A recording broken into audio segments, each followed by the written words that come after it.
Le vent de novembre cinglant, chargé d'humidité, balaie les rues de Bossum au nord de la Hollande. Dans une encoignure porte, mal abritée des rafales, se tient un SDF recroquevillé sur lui-même, frissonnant de froid. Il se prénomme Jerry. Il est alcoolique, drogué, parfois voleur. À 28 ans, sa vie paraît foutue irrémédiablement. Et pourtant, Jerry ne possède rien au monde si ce n'est un briquet qu'il serre machinalement dans sa main crasseuse au fond de sa poche. Un joli briquet en argent d'un peu de valeur sans doute. Jerry, bien qu'il soit toujours en quête de quelques euros, ne s'est jamais résolu à le vendre. C'est tout ce qui lui reste de sa mère. Elle le lui a donné alors qu'elle avait 8 ans et qu'elle était à l'agonie sur son lit de mort, rongée par un cancer du cerveau. Elle n'a pas eu le temps de lui expliquer ce nom gravé sur le briquet, Technipower. C'est après la mort de la pauvre femme que les choses ont commencé à aller de travers. Jerry, en plein désarroi, devient un adolescent insolent, violent. Avec Johnny, son père, lui aussi accablé de chagrin, les accrochages sont quotidiens, les heurts de plus en plus brutaux, au point que toute affection semble disparaître entre eux. Pour finir, Jerry fugue à seulement 14 ans pour ne plus jamais revenir. Que peut-il alors advenir de lui ? Il erre dans Amsterdam avec quelques vêtements dans son sac et son briquet dans sa poche, sans but, échouant parmi les marginaux de la rue. C'est vite la dégringolade, les bagarres, le deal et la délinquance. Le garçon passe de squat en cave et hall d'immeuble. Plus tard, à l'âge adulte, ce seront les refuges sociaux sur tous les jours de grand froid, comme aujourd'hui justement. Secoué par une bourrasque sous son porche frigorifié, Jerry se met en route. Il se traîne jusqu'au foyer le plus proche, où il a déjà séjourné quelquefois. Coup de chance, on a une place pour lui. Et c'est là, une fois réchauffé, qu'il a l'idée de sa vie. Il appelle son père, ce qu'il n'avait pas fait depuis près de 15 ans. « Allô, je suis bien chez Johnny ?»« Oui, c'est moi. »« C'est Jerry. » Il y a un silence de part et d'autre, puis quelques banalités sont échangées pour cacher l'émotion. Johnny explique, gêné, qu'il s'est remarié, puis il révèle quelque chose de plus inattendu. « Toi et moi, dit-il, on ne se ressemble pas du tout et c'est normal, je ne suis pas ton vrai père. Ta mère était enceinte d'un autre homme quand je l'ai rencontré. Je t'ai reconnu comme elle me l'avait demandé, mais j'ai dû lui promettre de garder le silence. Et en ce qui concerne ton père biologique, je ne sais rien, elle ne m'a jamais révélé son nom. » Après ce coup de fil renversant, Jerry reste longtemps seul à ressasser ses maigres souvenirs d'enfance et ses tristes perspectives d'avenir.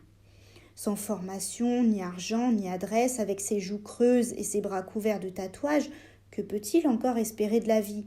Pourtant, c'est comme si en appelant Johnny, son faux père, il avait commencé à se reprendre en main, comme si quelque chose en lui s'était débloqué. Sortant de sa poche son briquet, ce talisman qui ne lui a jamais porté bonheur, il l'observe de près et notamment l'inscription gravée dessus « Technipower ». Jerry se souvient-il à cet instant que ce nom est celui d'une entreprise où sa mère fut autrefois secrétaire ? Ou est-ce Johnny qui le lui a appris ? En tout cas, il se met au clavier du vieil ordinateur que le foyer met à la disposition des pensionnaires et il se rend sur le moteur de recherche Google. Il a décidé de retrouver son vrai père. Faute d'autres informations, il tape son propre prénom Jerry, plus le nom Technipower. Rien d'intéressant. Il a alors une autre idée. Sa mère lui a donné un deuxième prénom, Alfred. Il tape donc Alfred, puis à nouveau Technipower.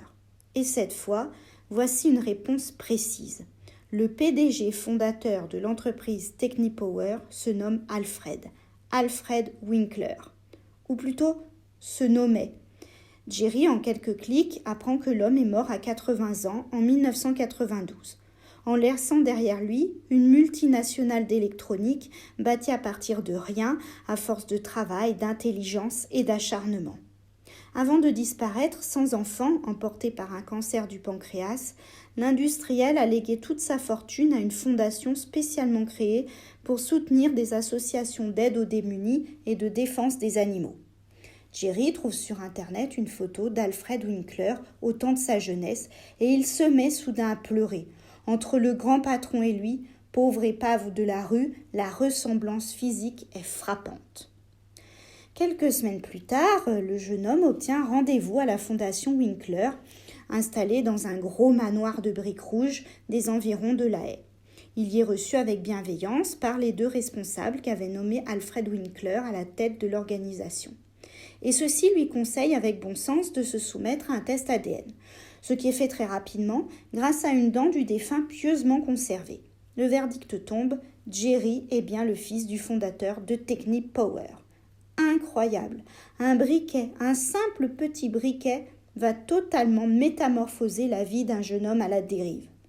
Sans pouvoir hériter totalement de la fortune paternelle, Jerry Alfred Winkler se retrouve pour le moins à son aise.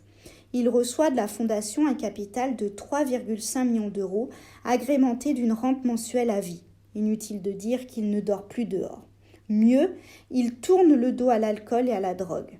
Plein d'une admiration sincère pour son père, sur la tombe duquel il vient souvent se recueillir, il voudrait comme lui se rendre utile.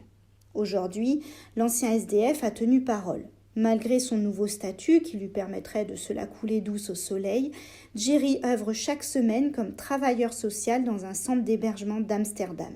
Il participe régulièrement à des émissions de radio sur les sans-abri. Un bel exemple de riche garçon qui n'oublie pas d'où il vient.